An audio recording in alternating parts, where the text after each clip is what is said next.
Good evening, viewers. Welcome to Issues at Hand, WBS TV. Peter Kiwazo, your host. Someone caught me before I actually rolled. An interesting week to begin. I don't know whether I want to say congratulations to several people, or I want to feel sorry for certain people, or just feel, okay, it's life as usual and we are rolling. Tomorrow, Uganda rolls into the 2016-2017 financial year's budget that shall start the new financial year at the beginning of next month. But the Minister of Finance, Honorable Matia Kasaija, a very interesting scenario here we are dealing with. Honorable Matia Kasaija, I have checked, I've asked several people, and they say that actually his term expired, and so did the term of all the others. He hasn't been sworn in. Yes, he has been nominated for reappointment. He hasn't been sworn in. But we can deal with that another day. Tomorrow he will be reading the 2016-17 financial year budget. And I know at the Serena, a lot of people will be there. A lot of people will get to be hooked on. The budget lost a bit of flair for me a lot of times. I think times have changed. When I was younger, it was interesting. But of course, it was a command economy budget, possibly, because then they would talk about the prices of sugar, they would talk about the prices of salt, coffee, tobacco, and cigarettes as well. The president would read what excise duty he would have imposed on cigarettes. Things have changed. Things have been a lot more better finished now. The minister will be talking about taxes that they will raise, and possibly everyone already has a copy of the budget, as it were, because it is put together in the MTF and everyone looks at it. The more exciting news, depending on where you see it, was the appointment of cabinet or the disappointment of others. Several ministers have been felled, as the word is. My friends at the Red Pepper love to indicate that it was a catastrophe. I would want to think that it is usually part of the usual. My producer chooses to use the picture of my friend, Honorable Haji Abdul Naduri.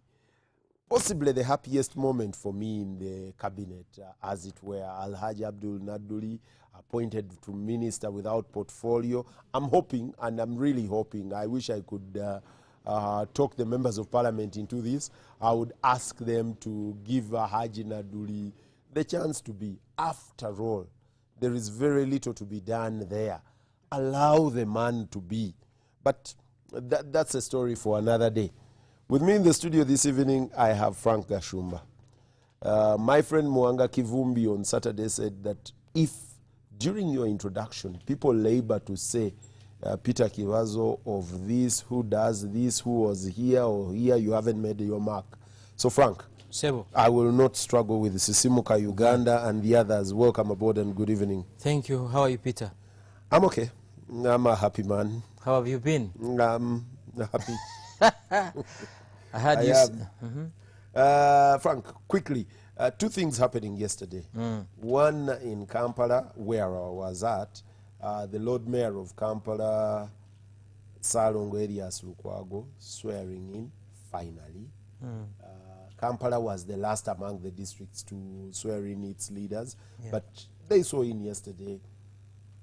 He gave a very long speech. I know the enthusiasm of the moment, but it was a very long speech. Jennifer Musisi giving her speech, I think barely 2 or 3 minutes. Of course, I realized it wasn't her day, it was Lukwago's day. Mary Karoro Kurut also there. Give me your quick gut feel of the new Kampala. Elias Lukwago in office, Jennifer Musisi making a very precise one, says, we will work with the leadership, with the political leadership. They're welcome aboard. We will work with them. I don't know whether that is a bit of varnish or brushing. And then the evening, the appointment of my friend, Betty Olive Namisango, to Romwe Kamia, Minister for Kampala. I'm looking at that mix, yogurt. Yeah, you said the swearing in of Road Mayor Lukwago. Yeah, It was broadcasted live on TV stations. To me, I don't think something unique will happen at KCCA. And to me, the battle has started today, the real battle, after the appointment of Betty Kamya. I listened to her today on CBS FM. The energy she's using now, she's not the Betty Kamya we used to know. She's saying, I'm the new minister for Kampala Capital City Authority. The president appointed me. The mayor Lukwago should know that. To me, the real game has started. To me, it was like adding salt into a wound. Don't expect much from KCCA. It's going to be another 5 years of battles. Really? Yes. Elias and Betty, at a personal level, well, unless things have changed, we're friends. Yeah, Betty believes that it's Lukwago and Dr. Besigye that worked for her defeat in Lubaga. That if it wasn't Lukwago and Dr. Besigye, she'd be in parliament today. So I think it's a payback time now. And that's the truth. If it wasn't Lukwago and Dr. Kizza Besigye, I don't think my friend Kasibante would be in parliament today. And according to Betty, when you hear her voice, now she's not serving the constituency, she's serving her master. Of course she isn't. She doesn't have a constituency to serve. She's a minister without the infringement of a constituency that holds you down. But to me, I have to congratulate her and I have to tell her that bye-bye. The moment, if you've lived in Uganda, you know what happens. The moment President Museveni appoints you from the opposition, you work with him for 2-3 years, he kicks you out. It happened to Omaro Tubo, it happened to Aguri Awori, many. So to me, we congratulate her, but her political... But Maria Mutagamba has been there since, until she chose to resign. Yeah, and when you look, to retire, as it were. When you look at Maria Mutagamba, she wasn't so assertive. The moment you attack General Museveni for many years, he will find a way of bringing you closer to him. Then he kicks you out, so that you don't have where to belong. That's him. It's going to happen to Betty Kamya, it's going to happen to my sister Florence Nachiwala. Nachiwala. Yeah. Do you recall what happened to your friend Gilbert Bukenya? Professor? Eh. Have you heard from him? We haven't talked to Professor. You host him on your show. I'll find him. I'll find Professor. Or you drive to his home. I'll do a tea in Rwanda, I'm sure. Let me tell you, for us who have been in Kampala for some years, who monitor what President Museveni does, and a friend of mine who is in the cabinet told me recently that he said that by 2021 they won't be the opposition. That's his dream. So by appointing Betty, by appointing Florence, he's sending a clear message to the opposition that if you're in good books with me, I can bring you to cabinet. Then he's weakening what? The opposition. But about cases... That is the ultimate job of anyone in power, is to hold fort and make sure that the side is strong. Yes. It is up to the other side to make themselves equally strong. Because yesterday I watched it on TV, people were jamming Betty Kamya's residence. It's as if they were going to Namugongo, congratulating her. A party president. Can you imagine?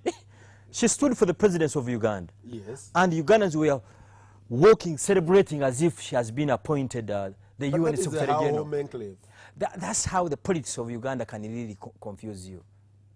What do you actually make of a relationship, both at a professional level and at a working level, between Lukwago and the technocrats at Kampala?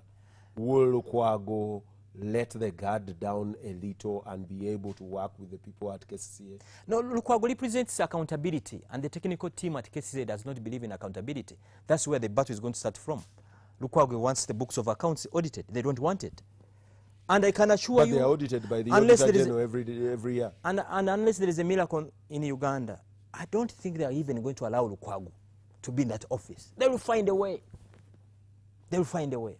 Because the Lukwago, you know, you cannot compromise Lukwago with money. He talks about the Usafi market. It was bought, I think, at 37 billion. It's unbelievable. I visited it once. What's the value? What's the value of it when you look at it? No. What I saw is not what I had imagined. That's what he's talking about. Look at the roads in Kampala. Look at the roads. The Kampala is impassable. But Frank, the Auditor General every year audits KCCA. It can and returns a report. It's very simple. I'll give you an example. fixing a kilometer in Rwanda, it will cost you like $400,000 US, a new road. But KCCA spends over 1.1 million US dollars. No, the roads in Uganda are at an average of about 700,000. No. A kilometer. Actually, I have that interview he contacted with, he did with Andrew Mwenda, Lukwago and Andrew Mwenda. Those are the figures. Surprisingly, what Ugandans don't know, before KCCA taking over Kampala, I think KCC then was getting over 50 billion a year as its budget. But as we speak now, it's in a tune of over 800 billion, inclusive the donor funding. Where does that money go? That's where Lukwago is going to find a problem. He needs accountability. And my friends, the technical team at KCCA, for them it's... And as long as there is... This is Usafi Market. Look at that shrine. 37 billion. Look at that shrine. No, they were buying the value of the land. Even if the value in Kampala, they are like how many acres? Like 4? About 4 or 5, towards 5 acres. Beautiful. The highest place in Kampala, it's Kololo, Nakasero, Mbuyandi, Bugolobi. An acre goes for like $1 million US. Which is about 3 billion. Multiply it by 4. How much is that? So this is where the battle is going to start from. But to me, we should pray for Lukwago. They will do each and everything to frustrate him. Because this is a vampire. They congratulated him yesterday. They were with him yesterday and they said, welcome aboard. Yeah, I remember, I believe you watched the presidential debate between Dr. Kizza Besigye and Museveni. Yeah. President Museveni shook hands with Dr. Besigye. Where is he now? Yes. These are PR stunts they do. And they pretend to be Christians. They pretend to be Balokole. Every Sunday they go to church. But deep in them, you are dealing with vampires. Why are you being totally pessimist and cynical? For me, give it a chance. I've been in Kampala. No one supported the KCCA like me. They assured us that Kampala will be clean. During the day, it's dust. At night, it's darkness. When it rains, it's floods. They assured us that no taxi will ever park on the streets of Kampala. What's happening? Border borders, every parking space where we're supposed to park, it's now a border state. Because people like you, Frank, when KCCA cracks the whip, and I listened to Lukwago yesterday, I was there, I sat through his speech. It was really laborious. But listening to him, he says that enforcement anywhere in the world is a must. Yes. You can't choose otherwise. Yes.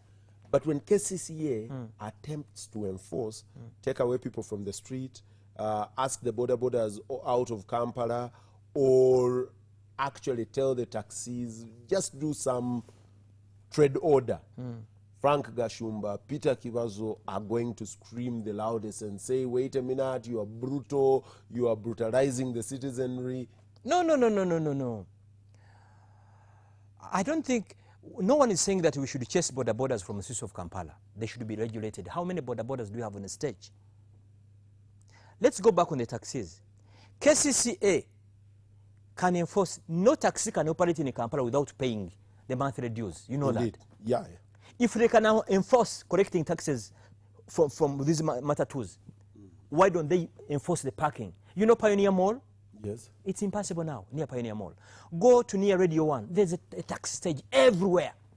So to me, what KCCA is looking at now most is how do we collect money from people living in Kampala, not how do we provide services to them. We live in Igaba. Shortly after KCCA coming in, they would even sweep those roads. It's no more. It's no more. And I know what I'm talking about. You're part of the affluent city that has roads that are washed, roads that are clean. No, that's not the Kampala I'm talking about. I live in Kampala. But I'm asking, the initial ideas KCCA had, what happened to them? Peter, tell me in a city that you've been to where they collect garbage during the day. You are driving on a room, you find a truck loading Kasasiro. And there will be a jam for 30 minutes. Garbage all over the world is collected at night. Look at this, the roundabout at Fairway. It's going for a year. That small roundabout, it's taking a year. If they're fixing a pothole, why are they doing it why are they fixing it during day? These are the things that we're talking about. Because if I'm taking my daughter to school, I must know the time frame. The other day, I was driving near Radio 1. It's closed. No warning, no what. You are getting me. But taking you back, the real battle between Miss Jennifer Musisi or Mrs. Jennifer Musisi and her team is going to be out of accountability. And the only thing that is protecting KCCA, it's you, the media houses. How? There's everything you write about KCCA, it's honey. Yes. And I know why you are doing it. Because I believe KCCA gives a lot of adverts to newspapers, Monitor, New Vision, Red Paper. And actually, the biggest institution that has protected KCCA, it's you guys in the media houses. Jennifer should pay me if we are part of her protection. Are you aware there are guys they pay in town to make phone calls on radio stations to hype KCCA? Chibazo, Kampala is not a city. This is the biggest village you can ever hope to go to. It stinks. Go to Nakasero Market.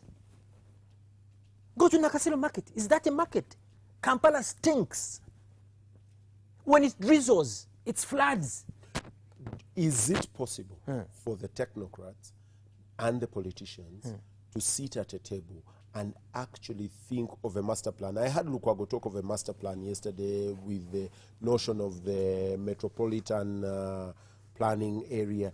Is that a possibility that we can see our politicians and the technocrats sit at a table and actually plan for a city? And by the way, to me, I don't think it happened because General Museveni does not believe in it. You're joking? Yeah, I know what I'm talking about. General Museveni is very lucky that Ugandans forget easily. Easily. During the 2016 presidential elections, you remember that video that circulated from Kenya? General Museveni simply doesn't care about you. He doesn't. If President Museveni wanted a better Kampala, it would be better. Look at Entebbe Road. When you drive from Kampala to Entebbe Airport, that road has existed for the last 30 years. Nothing is done on it. And last week, he closed it for a week. And it was no more business. Do you know how many Ugandans use that road for like a week? It's over 200,000 Ugandans use that road. It was closed. And it's no more business. He simply doesn't care about you. No population rage. I mean, no politician will care. I mean, no one gives space unless you fight for it. Do you know? So if the Ugandans don't care, if no one complains we do care. About... I drove a friend to Entebbe Airport, but I think there were over 10 armored cars on Entebbe Road. 10 armored cars, police trucks, but no standby ambulance. This is the way how General Museveni has really instilling fear in the Ugandans. But it's not sustainable. It's like taking a Panadol now. It's a painkiller. There's an age bracket of between 15 and 35 years. That's a very dangerous age for this government. Because even if you suffocate them, you won't suffocate them forever. So to me, KCCA, nothing. There's nothing. Apart from they're going to buy new cars, have salaries. I saw councillors, they have all titles. I hear honorable councillor. So, what do you think of the council? Actually, the division councils. I had Ian Clark. I can't claim to be friends with Ian Clark, but I know that in Makindye, Ian Clark had set out and said he was coming in to do service. Yes. That's where you live. Did you feel the impact? Yes, initially. And he was using his own trucks. Ian Clark told us he needed over 30 trucks to have a better Makindye. I think they gave him 1 or 2. He had to hire his own. But KCCA has a lot of money. A lot of money. And that's the question. Where does that money go? 800 billion. And Gashumba, you know what? Peter, you know what a billion is? That money is swindled, eaten. Where does the 800 billion go? You know the Katikkiro of Uganda, the former Katikkiro of Uganda, JB Mulwanyamuli Semogerere. They were fundraising for the Kabaka of Uganda's wedding. And Ugandans contributed money. Do you know what the statement he made? That Ugandans have contributed money to this wedding, but we can't reach a billion. That means having $1 billion shillings is a lot of money. So the Makindye that I'm talking about, Ian Clark had to hire his own trucks to carry the garbage. That's it. And the few trucks I see now in Kansanga, they park in the middle of the road. 8:30 in the morning, you are taking your children to school. They're in the middle of the road, collecting garbage. Garbage must be collected at night. It's not subject to debate. Do you know why they are doing it during the day? To show a few things that they are doing. And sometimes I hear you guys saying, Kampala is beautiful. You see the flowers. Where are the flowers? But there's been rating that puts Kampala ahead of the city that you always talk about. My God, Peter. Kigali. With money, you can manipulate. You can even get an award from New York now that the best presenter is Peter Kibazo. These awards you see they always give themselves. They are doctored. They are doctored. Okay, let's compare Kampala to Kigali. If we drove from here to Kigali now, you won't even believe it. From Kanombe Airport to Kigali, you can hardly find a leaf on the ground. There is order, there is sanity. The order there is enforced with a lot of authoritarian enforcement. You try it in Kampala, the Gashumbas. No. Actually, another person that is responsible for this mess is General Kayura. He's responsible for this. He's the one who mismanaging the border riders in Kampala. These border riders simply need guidance. Can I give you a shocking story? A friend of mine drives a bus from Kampala to Kigali every day. And he told me, you won't believe it, from Kampala to Kigali, I always use, from Kampala to Katuna, I always use my phone. You call me, I pick my phone. I don't wear a safety belt. But the moment I cross to the side of Rwanda, I'll never pick up phone call. Simple, the laws. The laws. Those, initially when cases had taken over Kampala, they would even, you would even see some serious activities taking place. No one supported, by the way. What happened? I disagreed with Lukwago those days. So the Gashumba, why are you siding with Jennifer Musisi? Because I wanted a better Kampala, but I can't see it happening. What happened, according to you? What happened? What happened? The last Why 5 years. did they drop? The last 5 years, it was a battle between the mayor and the executive director. 2 years gone. Billions of money spent in that Judge Catherine Bamugamere's whatever investigations gone. You remember how councillors were given money. That's it. Because the moment you pay councillors, the technical team remains, no one is there. Unencumbered. That's it. And it's deliberate. And the arrogance that they use, my God, it's the same arrogance I've heard Betty Kamya using. Betty, cool down. Cool down. We've seen people who come and go. Let me tell you, Betty Kamya, you know that lady Betty Kamya. She's the type of woman I would always listen to. Very informed on each and every subject. But the bet I've heard on CBS this evening, I said, my God, Michelle Obama made a brilliant statement. She said that money and power reveals who we are. That's why I always respect Dr. Ruhakana Rugunda, Amelia Chambade, and Dr. Miyingo. When you meet Amelia Chambade, you won't believe it that she was the principal private secretary of the president. Very reserved, very calm. The other day, I met her walking on the streets of Kampala. When you meet Dr. Rugunda, it's unbelievable, very humble, very low. When you meet Dr. Miyingo, it's the same. But Betty Kamya now, my God. I haven't had her. I want to give her the benefit of doubt. Betty is my friend. I want to give her the benefit of doubt. And I'm telling her like my sister. Because I've seen people. We saw Aguria Wari. We saw Mara Tubo. Where are they now? Where are they now? Be calm. I can assure you, you are the minister for Kampala Capital City Authority. Beautiful. I'm congratulating you. I'll even send you a letter. But please, please. And do you know what President Museveni wants now? There must be a war between Lukwago and Jennifer. Lukwago and Betty Kamya. And the way I know women, Betty Kamya can't work with Jennifer Musisi. Why? Do you know what Museveni is going to do? That is very sexist. I Let me tell you, the Museveni, you know, Ugandans don't know him. He won't be calling Jennifer Musisi directly. He'll be calling Betty Kamya. Who is the minister? Beautiful. And Betty Kamya will be protocol? calling who? Jennifer. And Jennifer will be asking, initially you were calling me directly. Now you're calling Betty But Kamya. this is protocol. I don't see any problem with that. That's the way he has been micromanaging Uganda. Frank, Same. let's get to the other appointments. Which one particularly stands out for you? Of course, for a lot of people, the appointment of Honorable Janet Kataha Museveni, Minister of Education, for me it was a shocker, I must say the truth. I thought there was a natural ascendancy that Dr. Jesse Muyingo would become Minister of Education. I thought. I think I've been surprised. But give me your gut. One, give me your comment about You know, Karamoja becoming education. Surprisingly, Peter, Ugandans still believe that President Museveni runs this country the way other presidents run their countries. It's the opposite. President Museveni runs Uganda like a kingdom. For me, I call Uganda, welcome the kingdom of Rwaktura. He runs Uganda like running a kingdom. Appointing Miss or Mrs.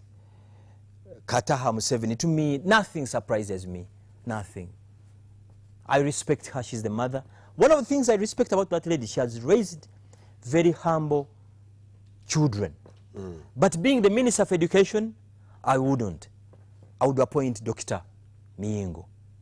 Do you know Dr. Bariomosi? Chris? Hey. Yes. He has been transferred from health to housing. I was uncomfortable with that, but I mean, I don't appoint them. And would you do that? I would be biased because Chris is my friend. No, would you appoint a medical doctor? Minister for Housing. For housing? And take him away from health. I would hesitate to do that. President Museveni runs this country the way how he wants. The only thing that really impressed me is my friend, Naduli. Haji. Yes. Let Naduli also enjoy those big cars. That's it. And General Museveni, I have to thank you for appointing Muzei Naduli. The man has defended NRM. The only other thing that surprised me that is not on this cabinet was Nyombi Tembo. Nyombi Tembo would go anywhere and defend this government. I actually thought Nyombi Tembo and Madada would make it. Yes. Back. Actually, if I appointed Nyombi Tembo as the Minister for Information, he would do a good job. Well, he was there. Who is the Minister for Information now? Frank. Frank Tumwe? Tumwebaze. I think Frank also can Frank, of course, the other bias, I have to qualify these viewers also. That Frank, on a good day, is my friend. On a good day. But now, Frank, my minister. I think he's the Minister for ICT. Yes, it's been merged. You sure? ICT and information. Where Jim was, General Jim Muhezi, is now Frank. And so where Nasasira was, is also Frank. So Frank Tumwebaze is Minister for ICT and information. But by the way, Frank, a fairly very loaded ministry in terms of finance. ICT. Yes. You control all the telecoms in this country, and that is where real money is. So he's a businessman. So I think Frank can be articulative when you listen to him. Though this KCCA saga really dragged him down the mud. But when you listen to Frank, Frank is good. When you read his posts, yes, for us who don't believe in NRM, but when you read them soberly, I think he's young, he's energetic, he can do a good job. Right, viewers, I'm going to take a break, and when we come back, but Frank hasn't given me his gut, because on what? Before you take me off, education. This is what I've heard from several people. They think that, and I saw my friend from Aru County, Odongoto, he says that by the First Lady being in the Ministry of Education, the President will feel duty-bound to ensure that that ministry performs brighter than all the other ministries. And therefore, resources are bound to go to the Ministry of Education. Let me tell you, if you want the Ministry of Education to perform, if you want the First Lady to be the Super Minister, make sure that her grandchildren go to these schools. The moment her grandchildren go to UPE schools, you're going to see Uganda Road Primary School. But the moment her grandchildren go to international schools, forget. It's like, if you want Mulago to perform, let each and every minister go there. You're going to see better Mulago. But the moment ministers are being airlifted every day to go for medication, it's impossible. You can manage them without going there. No, I don't think so. There's nothing, Peter, I've said this, even if you give this government 1,000 years with the budget of the US, there's nothing new they're going to do. This government, NRM expired a long time ago. I take the break.